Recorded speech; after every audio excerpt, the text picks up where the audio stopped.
जय हिंद दोस्तों।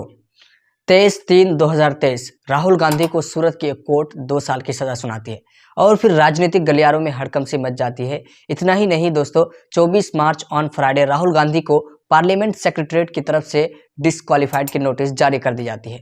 राहुल गांधी की पार्लियामेंट से मेंबरशिप रद्द कर दी जाती है और फिर राजनीतिक गलियारों में भूकंप से आ जाती है। दोस्तों, आखिर क्या है रियल मुद्दा, जानेंगे इस वीडियो में। राहुल गांधी की सदस्यता जाने के बाद संसद के दोनों सदनों की कार्यवाही हंगामे के साथ शुरू हुई। लेकिन मैं नहीं समझता आजाद भारत में कोई 12वीं पास प्रधानमंत्री हुआ है।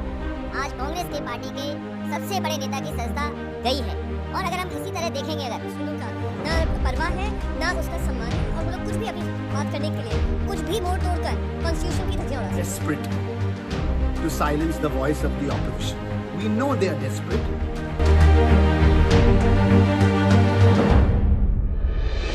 दोस्तों, एक्चुअली 2019 लोकसभा इलेक्शन के दौरान कर्नाटका के एक रैली में नरेंद्र मोदी के उपनाम मोदी शब्द को चोर से रिलेट करते हुए राहुल गांधी ने कहा था 30,000 करोड़ रुपए आपके जेब से निकालकर उसकी जेब में।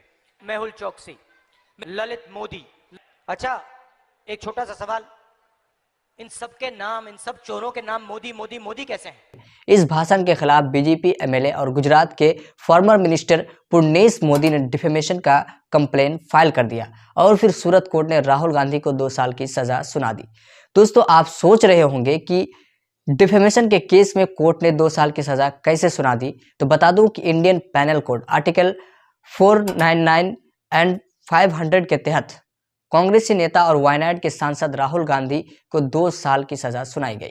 दोस्तों, आपको बता दूं कि किसी भी मेंबर ऑफ पार्लियामेंट की मेंबरशिप को किस बेसिस पर डिस्क्वालीफाइड किया जाता है। नंबर 1, आर्टिकल 102(1) सांसद और 191 विधायक के लिए एक कानून प्रावधान करता है कि अगर कोई एमपी या एमएलए लाभ का पद धारण करता है या फिर मेंटली अनहेल्दी होता है तो फिर अवैध नागरिकता वाले एमपी एमएलए को डिस्क्वालीफाइड किया जा सकता है। दूसरा मेथड यह है कि अगर कॉन्स्टिट्यूशन के 10th शेड्यूल यानी दल बदल कानून के आधार पर किसी भी एमपी या एमएलए की सदस्यता को रद्द की जा सकती है। तीसरा मेथड पब्लिक रिप्रेजेंटेशन 1951 के तहत किसी भी एमपी या एमएलए की सदस्यता रद्द की जा सकती है और इसी कानून को यूज करते हुए राहुल गांधी की मेंबरशिप को रद्द की गई है। दोस्तों, जानते हैं कि राहुल गांधी के पास क्या क्या ऑप्शंस है। अब राहुल गांधी इस केस को लेकर सूरत के सेशन कोर्ट में जा सकते हैं या फिर गुजरात हाई कोर्ट में भी जा सकते हैं। अगर कोर्ट ने निचली अदालत के फैसले को रद्द कर दिया तो राहुल गांधी को लोकसभा की मेंबरशिप उसे वापस मिल जाएगी।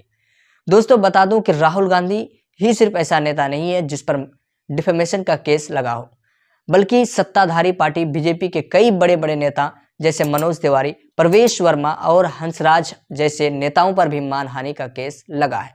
लेकिन इन लोगों पर सरकार और प्रशासन की तरफ से कोई कड़ी कार्रवाई नहीं की गई। इतना ही नहीं, बीजेपी के कई नेताओं को खुलेआम हेट स्पीच देते हुए दो समुदाय के बीच नफरत को बढ़ावा देते हुए पाया गया।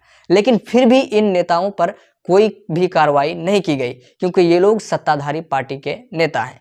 दोस्तों, राहुल गांधी की मेंबरशिप रद्द किए जाने पर ऑपोजिशन के कई लीडर्स ने अपनी स्ट्रॉन्ग ओपिनियन देते हुए केंद्र सरकार को घेरा। दिल्ली के सीएम अरविंद केजरीवाल ने विधानसभा सेशन में प्रधानमंत्री मोदी और उसकी सरकार को टारगेट में लेते हुए कहा कि मोदी सरकार डर गई है और भारत के इतिहास में सबसे भ्रष्ट प्रधानमंत्री मोदी। समाजवादी पार्टी के राष्ट्रीय अध्यक्ष अखिलेश यादव ने कहा कि आज जिस तरह राहुल गांधी की सदस्यता रद्द कर दी गई, उस तरह से देखा जाए तो बीजेपी के कई सारे नेताओं की सदस्यता नहीं बचेगी। जिस तरह उन लोगों की भाषा है वैसे तो कईयों की मेंबरशिप जा सकती है। वहीं शिवसेना सांसद प्रियंका चतुर्वेदी ने कहा बीजेपी को लोकतंत्र के वसूलों का न परवाह है न सम्मान। उनका कहना है कि भारत के इतिहास में किसी भी डिफेमेशन के केस में 2 साल की सजा नहीं सुनाई गई है। ये बहुत ही शर्मनाक है। वहीं टीएमसी सांसद डेरेक ओब्रायन का कहना है कि बीजेपी विपक्ष की आवाज को दबाने के लिए बेचैन है। वो विपक्ष की आवाज को दबाने के लिए किसी भी हद तक गिर सकते हैं। ये फैसला संसदीय लोकतंत्र के इतिहास में सबसे निचले स्तर का है। मोदी और शाह को शर्म आनी चाहिए। वहीं आरजेडी सांसद मनोज कुमार झा का कहना है कि ये शर्मनाक है। ये संसदीय लोकतंत्र में सबसे बड़ा काला धब्बा है। कांग्रेस का कहना है कि राहुल गांधी की आवाज को दबाने की बंद करने की पुरजोर कोशिश की जा रही है क्योंकि राहुल गांधी ही एक ऐसा नेता है जो पार्लियामेंट में अडानी को लेकर सवाल खड़ा करते हैं।